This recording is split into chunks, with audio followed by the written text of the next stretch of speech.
aussi pas bon dans d'autres naïe pour nani kaka la période oyo a sali 24 heures avec Jésus-Christ. Nous nzambe pour nani kaka la période oyo. Oui, merci. Bonjour, la bande de commerce sur la zone du son, monde entier. Nous amènons à Pambolazino. Programme Oyo et Zakaka se passe que aussi d'ici 10 mois, au côté la 2 mois de Souka. Et Batunia se besoin de la promesse pour l'année 2017. Alors, Ebele, Bazaki n'a mon négligence, Ebele n'a mon lembu, Ebele Baza déçu, Ebele Baza découragé, peut-être au Bazela qui va mon noté. Nous avons amené et pas un jour et ça car le col à Mila, et les Mila sont comme un jour. Donc, dans 2 mois, miracle est possible. Mais pour le non, tout s'engage. Journée mon bimba, tout c'est privé, tout liaté, tout mélamarité, tout soukolaté, tout le canzamé dans vos zingo, pour réveiller mémoire par rapport à la promesse. Pépé, sous le canzamé dans vos zingo, pour la protection à la fin de l'année. Chaque fin de l'année, ça va me belé. Parce que fin de l'année, dans la société, l'entreprise, la compagnie, les gens ont une évaluation, ils ont un bilan, mais c'est que ça a une réunion, tout ça. Les mondes chrétiens, que c'est tout à fait chaque dernière fin de l'année, pour permettre de surtout quand la nouvelle année, la vision, surtout la force, médecine, il y a ma bonne ici. Mais moi, message particulier, c'est que 2 mois pour aussi sa fin de l'année. Mais message particulier sur le peuple de Dieu, au Bazali réuni dans 4 Messika, au Bazar causé vraiment mis de la part de Nzambe. Message vraiment particulier pour le peuple de Dieu, au peuple de Dieu, Père Mokili Mobimba. Oui, message vrai que nous devons persévérer dans la foi. Nous devons persévérer dans la foi. Parce que persévérance est une négativité pour la combien pour la difficulté pour la maîtrise de cette facilité. Et dans l'autre côté, il y a le monde intérieur va être très bien organisé. Quand nous allons combattre le monde assez préparé, il y a vraiment la force pour combattre le monde. Le mot de référence dans l'histoire de Actes chapitre 23, la 12e verset, les buts de Christ sont comment plus de 40 personnes réunies, unies. Yokani va gêner, mais va y aller, mais il était rien que pour la bombe Paul. De nous, nous avons un complot aux salles, tout le monde pour la vie de la mission. Tout le monde a la surprise, mais il y a un mort subit, accident, il y a un délai. Les autres permettent de se réveiller mémoire par rapport à la promesse. Ils ont permettre de se faire la protection de la fin de l'année. Pour tout côté, année à Sika, la histoire de Sika. Mais dans le message, du côté acte 23, comme tout le monde. Qui neti ozana mélancolie moko boye ozoba que nazolela parce que ozolela pona nini puisque peuple a sokota na kati na vision puisque peuple de Dieu a comprendre o nzamba lingi pona été ou bien ozolela nini ezolelisa au pasteur et l'autre ezolelisa ngai parce que libota na nzambe baza na kati ya monisalité baza trop sir na misala na bango mimbongo na bango basante na bango.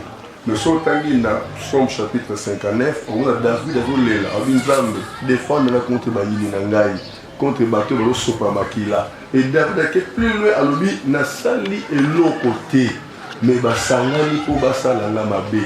Alors, tout le monde dans la zone Lamuka, ils ont un complot où se former contre Bananzambe.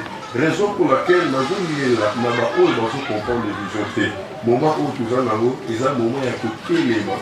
Il y a pour défendre des causes, pour la justification matérielle pour tout contre la carte de la protection, pour contre la carte de la vie, il y a Sika, la année à Sika. On a un message pour le monde entier, tu dis que le peuple de Dieu, c'est vrai qu'un jour, il est qui 1000 ans ailleurs. On va bénéficier de puisque présence sont déjà en tête. C'est vrai que c'est un message d'espoir, un message de foi, mais au lobby n'a pas ni nos juste pour avoir un mobile. N'a pas un message pour me rassurer, bango, qui même bazar biso physiquement, mais spirituellement, on va bénéficier quand même de quelque chose. Oui, bien aimé, nous allons s'adresser la ligne qui m'a partout ici à Rosal. Le message n'a pas que ça lui est à Kaka et le Rosal.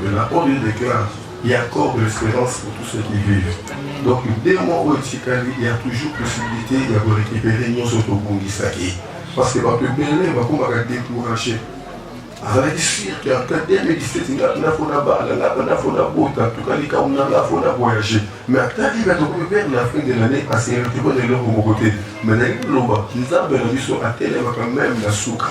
Nous sommes 24 ans dans le Koromoko. Mais nous avons quand même la 25e ère. Parce que pas de limite et à la bataille. Nous avons Marie, Marie, alors ceux qui ont yaki, sinon, mais les Lazare a quitter.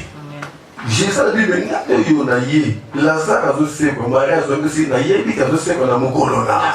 Donc, les belles à l'année c'est déjà trop tard, c'est déjà fini. On est capable, même la dernière seconde. Il y a un ça là où il y a promis d'aller. Parce que la Bible déclare qu'il n'est point seulement pour mentir, ni fils de l'homme pour se repentir. Quand il ordonne la chose, arrive. Donc, la savoir dans un mec, comme il a fait de l'année. Mais l'homme comme un cas, c'est possible que nous sommes sengi, n'a autant besoin ça de la biseau, auto sengi, to suite, mais autant besoin ça, et les qui m'ont tout par rapport à autres senga. Parce que Nzambe après ça va te belé baba là, peut va te belé va poufa, mon corps même il y a mariage. Va te belé Nzambe après ça va mon misala, na misala, ne va laisser ça va pour poisson. Donc ceux qui Nzambazo battent la biseau, tous en bonne santé, c'est que Azana va vous dire malade mon bon la biseau. Il y a un même Joseph Alela qui est en prison. Il y a l'autre côté, il y a un niveau où il y a des chansons sur le côté. Mais il y a des prisons, il y a des chemins d'accomplissement et de promesses ensemble. Il y a un ici qui nous dit bon père de espoirté, bon persévérer quand il a prié. Et pendant trop tard, il a raté. Nous sommes là, on peut ça, on sacrifier pour l'ensemble. Attends pour moi de côté de l'élo, mais Nzambe s'en réservé un colombo pour appeler sa vie. Bon, quand il y a histoire, il y a Zacharie et Elisabeth. Moment il va prier qui dans Luc chapitre 1 verset 5.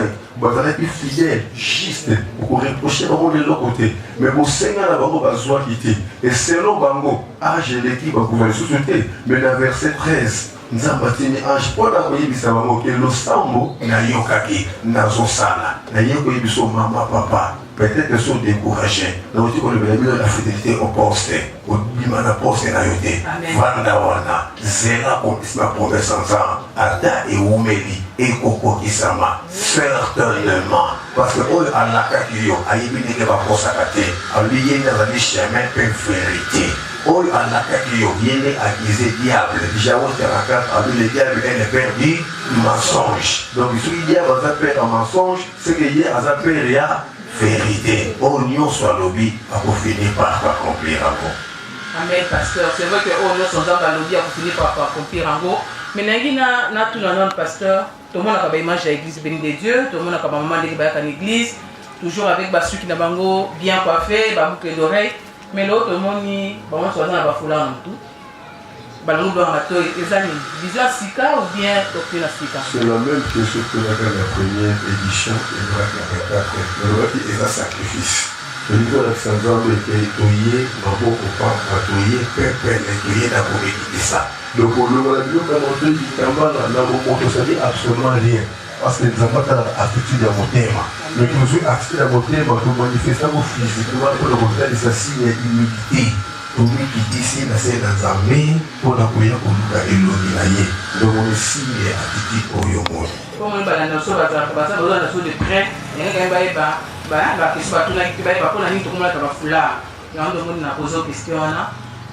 mais na moto comme presque na souka ya émission na biso lelo tozali vraiment béni na ozali parole na ozali prière pe louange na ba témoignage nyonso oyo eleki na kati ya sika oyo na yebite pasteur motombele na elanda yo contact na yo ba bénédiction na yo bambote na mpona bato nyonso baza mosika oyo balinga mpe bakona yo comme pasteur na bango.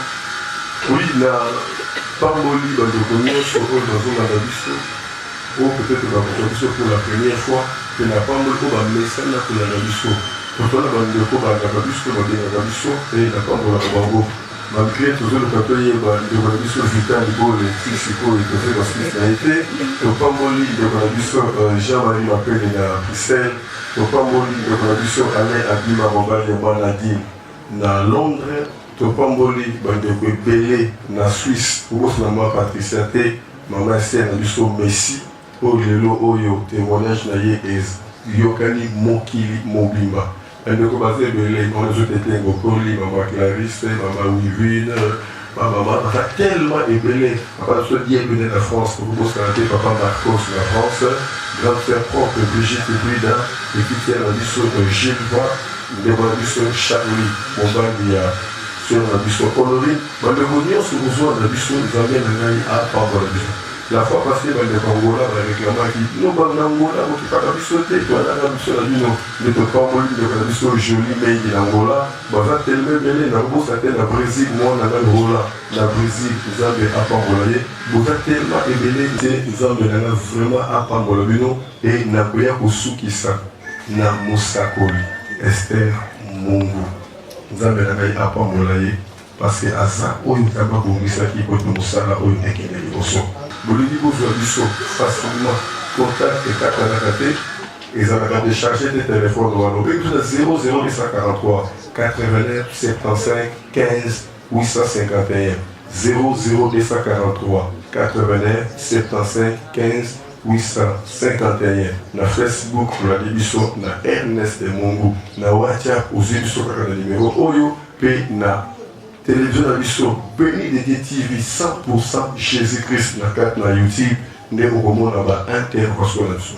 Na beaucoup souhaité au Pambola général, pardon, un général sur quoi mon canal, il est aussi sur la Bisso comment là-bas dimanche notamment partout, kakapo à faire voir Bruno Missane au sein de la cascade na église là-dessus.